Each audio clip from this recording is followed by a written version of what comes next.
Pointe du Hoc is a promontory with a 100-feet cliff overlooking the English Channel on the coast of Normandy in northern France. During World War II it was the highest point between Utah Beach to the west and Omaha Beach to the east. The German army fortified the area with concrete casements and gun pits. On D-Day, the United States Army Ranger Assault Group assaulted and captured Pointe du Hoc after scaling the cliffs. Background: Pointe du Hoc lies 4 miles west of the center of Omaha Beach. As part of the Atlantic Wall fortifications, the prominent clifftop location was fortified by the Germans. The battery was initially built in 1943 to house 6 captured French First World War vintage GPF 155mm K418 guns positioned in open concrete gun pits.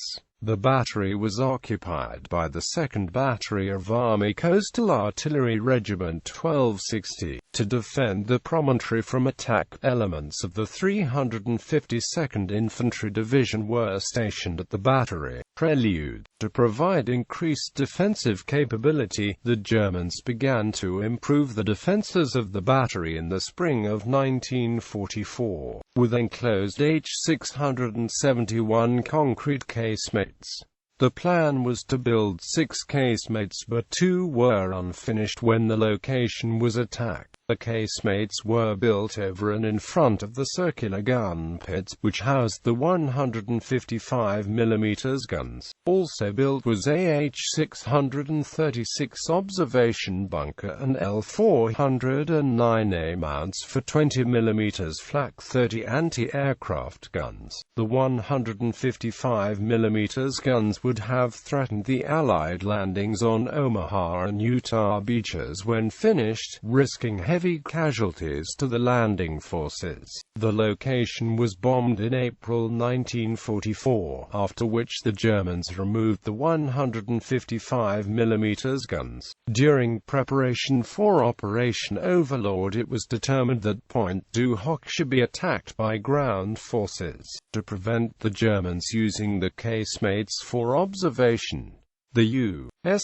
2nd and 5th Ranger Battalions were given the task of assaulting the strong point early on D-Day. Elements of the 2nd Battalion went in to attack Pointe du Hoc, but delays meant the remainder of the 2nd Battalion and the complete 5th Battalion landed at Omaha Beach as the secondary landing position. Though the Germans had removed the main armament from Pointe du Hoc, the beachheads were shelled from the nearby Mazie Battery.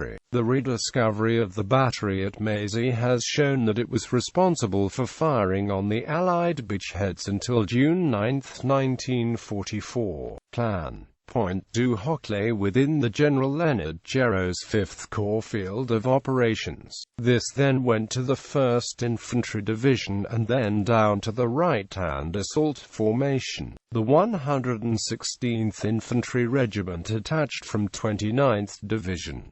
In addition, they were given 2 Ranger battalions to undertake the attack. The Ranger battalions were commanded by Lieutenant Colonel James Earl Rudder. The plan called from the 3 companies of Rangers to be landed by sea at the foot of the cliffs, scale them using ropes, ladders, and grapples whilst under enemy fire, and engage the enemy at the top of the cliff.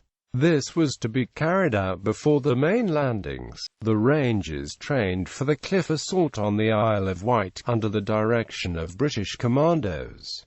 Major Cleveland A. Lytle was to command Companies D, E and F of the 2nd Ranger Battalion in the assault at Pointe du Hoc. During a briefing aboard the landing ship Infantry TSS Ben Micree, he heard that Free French forces sources reported the guns had not been removed. Impelled to some degree by alcohol, Lytle became quite vocal that the assault would be unnecessary and suicidal, and was relieved of his command at the last minute by Provisional Ranger Force Commander Rudder. Rudder felt that Lytle could not convincingly lead a force with a mission that he did not believe in. Lytle was later transferred to the 90th Infantry Division, where he was awarded the Distinguished Service Cross. Battle landings: the assault force was carried in 10 landing craft, with another 2 carrying supplies and 4 DUKW amphibious trucks carrying the 100 feet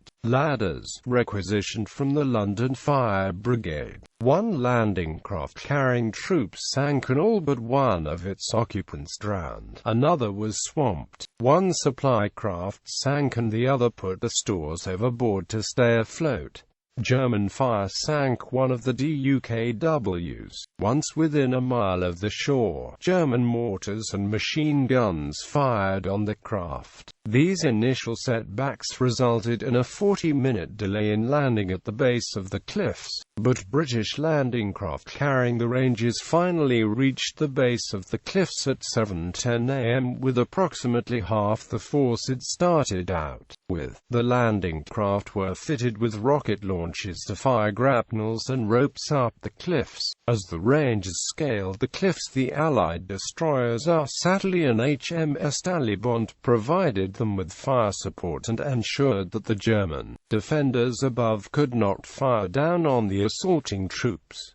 The cliffs proved to be higher than the ladders could reach. Attack: the original plans had also called for an additional, larger Ranger force of 8 companies to follow the first attack, if successful. Flares from the cliff tops were to signal this second wave to join the attack, but because of the delayed landing, the signal came too late, and the other Rangers landed on Omaha instead of Pointe du Hoc. The added impetus these 500-plus Rangers provided on the stalled Omaha Beach landing has been conjectured to have averted a disastrous failure there, since they carried the assault beyond the beach, into the overlooking bluffs and outflanked the German defenses. The force at the top of the cliffs also found that the radios were ineffective. Upon reaching the fortifications, most of the Rangers learned for the first time that the main objective of the assault, the artillery battery, had been removed. The Rangers regrouped at the top of the cliffs, and a small patrol went off in search of the guns. 2 different patrols found 5 of the 6 guns nearby and destroyed the firing mechanisms with thermite grenades. German counterattacks. The costliest part of the battle for Pointe du Hoc for the Rangers came after the successful cliff assault. Determined to hold the vital high ground, yet isolated from other Allied forces, the Rangers fended off several counter-attacks from the German 914th Grenadier Regiment, the 5th Ranger Battalion and elements of the 116th Infantry Regiment headed towards Pointe du Hoc from Omaha Beach. However, only 23 Rangers from the 5th were able to link up with the 2nd Rangers during the evening of the 6th of June 1944. During the night, the Germans forced the Rangers into a smaller enclave along the cliff, and some were taken prisoner. It was not until the morning of the 8th of June that the Rangers at Pointe du Hoc were finally relieved by the 2nd and 5th Rangers, plus the 1st Battalion of the 116th Infantry, accompanied by tanks from the 743rd Tank Battalion. Aftermath: casualties. At the end of the 2-day action, the initial Ranger landing force of 225 plus was reduced to about 90 fighting men. In the aftermath of the battle, some Rangers became convinced that French civilians had taken part in the fighting on the German side. A number of French civilians accused of shooting at American forces or of serving as artillery observers for the Germans were executed. Timeline: the 6th of June 1944, 6:39 h.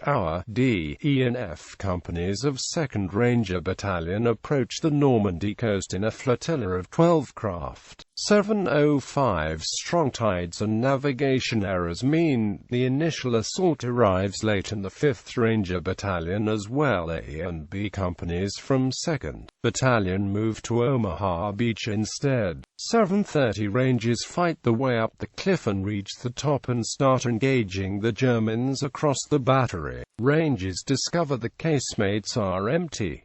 8:15 Approximately 35 Rangers achieving the secondary objective of building a roadblock. 9 o'clock 6 German guns are located and destroyed using thermite charges.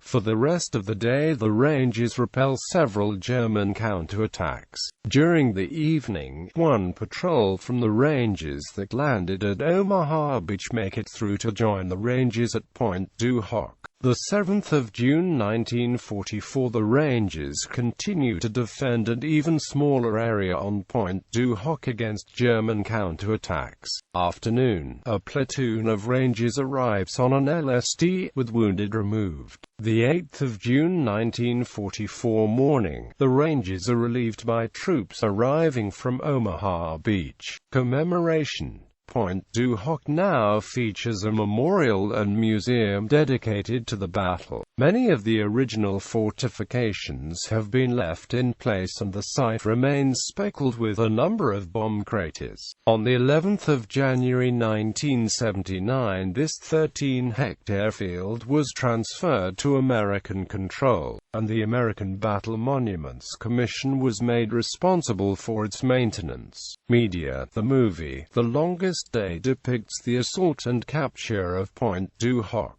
The assault on Pointe du Hoc has been portrayed in the video game Call of Duty 2, in which the player is a member of the Dog Company, 2nd Ranger Battalion, and is faced with destroying the artillery battery and fending off the counterattacks. Pointe du Hoc is a map in the Battlefield 2 modification, Forgotten Hope 2. Pointe du Hoc is also a map in the strategy game Company of Heroes. In the original script of Saving Private Ryan, Miller and his men landed at Pointe du Hoc. However, this was scrapped and they landed at Omaha Beach instead.